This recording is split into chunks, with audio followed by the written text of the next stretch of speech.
मदरसा board होता क्या है और इसकी पढ़ाई शुरू कहाँ से होती है? आज के इस वीडियो में आप लोग समझेंगे कि मदरसा बोर्ड आखिर होता क्या है, वो भी आसान भाषा में मैं समझाने वाली हूँ। और ये वीडियो बिहार मदरसा बोर्ड, झारखंड मदरसा बोर्ड और यूपी मदरसा बोर्ड, सभी मदरसा बोर्ड के लिए रहने वाली है।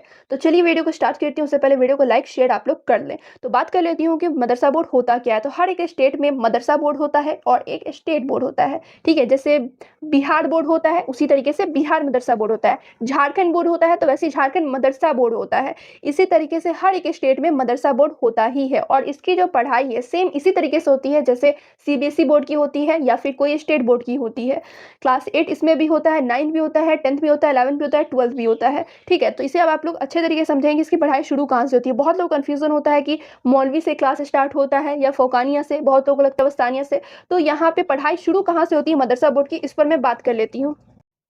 तो सबसे पहले यहाँ पर ध्यान देंगे बिहार मदरसा बोर्ड और झारखंड मदरसा बोर्ड के स्टूडेंट, क्योंकि यूपी मदरसा बोर्ड का थोड़ा सा अलग है, ठीक है। उसकी जो क्लास स्टार्ट होती है थोड़ी अलग है, तो उसका भी मैं समझाऊंगी। फिलहाल यहाँ पे बिहार मदरसा बोर्ड और झारखंड मदरसा बोर्ड के स्टूडेंट ध्यान देंगे।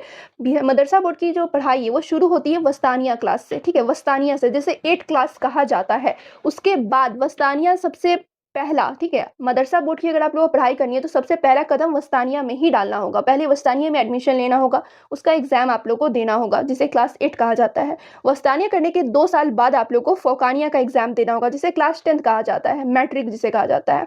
फोकानिया के 2 साल बाद मौलवी की एग्जाम होती है, जिसे 12th कहा जाता है, इंटर कहा जाता है। मौलवी करने के बाद आप लोग को करनी होती है आलिम, ठीक है, जिसे ग्रेजुएशन कहा जाता है, बीए, बीएससी, बीकॉम, इस तरीके से आप लोग समझ सकते हैं। आलिम करने के बाद आप लोग फाजिल कर सकते हैं और यहाँ पे आप लोग का कोई भी ईयर गैप नहीं रहेगा। जैसे वस्तानिया के 2 साल बाद फोकानिया का एग्जाम देना है, फोकानिया के 2 साल बाद मौलवी की एग्जाम देनी है, फिर मौलवी का एग्जाम आप लोग दिए उसके नेक्स्ट ईयर ही, ठीक है, अगले साल ही आलिम पार्ट 1 का एग्जाम देना है, फिर पार्ट 2 का देना है, फिर पार्ट 3 का देना है। ये 3 साल का होता है। उसके बाद फाजिल का आप लोग को एग्जाम देना है। फाजिल 2 साल का होता है। फाजिल पार्ट 1 और पार्ट 2, 2 ईयर्स के फाजिल होते हैं, ठीक है। आलिम 3 साल का, फाजिल 2 साल का, इस तरीके से मदरसा बोर्ड की स्टडी होती है। और एक चीज़ मैं क्लियर कर दूं, अगर आप लोग फोकानिया करते हो, सपोज आप लोगों ने फोकानिया किया, तो आप लोगों को 10th की डिग्री मिल गई, 10th की मार्कशीट मिल गई। अब जहां पर भी कोई भी गवर्नमेंट जॉब में अगर आप लोग को 10th की मार्कशीट देनी है तो वहां पे फोकानिया की भी आप लोग दे सकते हैं। इसकी मान्यता पूरी है, जैसे कि सीबीएसई की मान्यता है, एलिजिबिलिटी है, सेम इसी तरीके से जैसे सीबीएसई बोर्ड की है, सेम इसी तरीके से मदरसा बोर्ड की भी मान्यता है। जहां पर आप लोग को 10th का सर्टिफिकेट लगाना है वहां पे फोकानिया का लगा सकते हैं, जहां पे 12th का सर्टिफिकेट लगाना है वहां पे मौलवी का लगा सकते हैं। और जहाँ पर आप लोगों को ग्रेजुएशन बीए की सर्टिफिकेट लगानी है, मार्कशीट लगानी है, वहाँ पे आप लोग आलिम की लगा सकते हैं। तो इस तरीके से आप लोग समझ सकते हो मदरसा बोर्ड की पढ़ाई ऐसे होती है, ठीक है। वस्तानी से स्टार्ट होता है और फाजिल पे ख़त्म होता है। और ये बिहार मदरसा बोर्ड, झारखंड मदरसा बोर्ड, दोनों में ही ऐसे ही चलता है। यूपी मदरसा बोर्ड की बात कर लूँ तो ये इसमें थोड़ा सा अलग है, ठीक है। इसमें क्या होता है कि वस्तानिया फ़ौकानिया नहीं होता है, डायरेक्ट मुंशी मौलवी होता है। 10th क्लास से ही स्टार्ट होता है मदरसा बोर्ड का इसमें पढ़ाई। अगर आप लोग चाहोगे कि वस्तानी से पहले भी मदरसा बोर्ड में पढ़ें तो बिल्कुल आप मदरसा में पढ़ सकते हैं,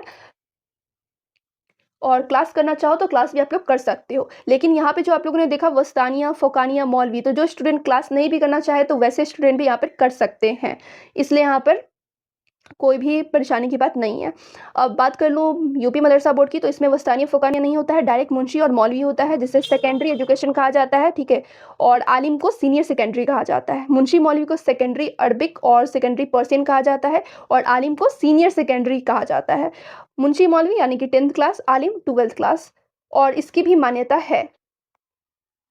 तो यहाँ पे आप लोगों को समझ में आ गया यूपी मदरसा बोर्ड की पढ़ाई कहाँ से शुरू होती है। तो मुंशी मौलवी से, इससे पहले भी आप लोग चाहो तो करना कर सकते हो, लेकिन जो बेसिकली जो ऑफिशियल है उसकी मैं बात कर रही हूँ। मुंशी मौलवी से होता है स्टार्ट, और यहाँ पे आप लोग का वस्तानी से क्लास स्टार्ट होता है। अब कोई स्टूडेंट तहतानिया करना चाहे तो तहतानिया भी कर सकता है, जिसे क्लास 6 कहा जाता है, ठीक है। तस्तानिया से भी कर सकता है, लेकिन मेनली यहाँ से स्टूडेंट क्लास स्टार्ट करते हैं वस्तानिया से, फ़ौकानिया से, मौलवी, आलिम, फाजिल, इस तरीके से यहाँ पे मदरसा बोर्ड की पढ़ाई होती है।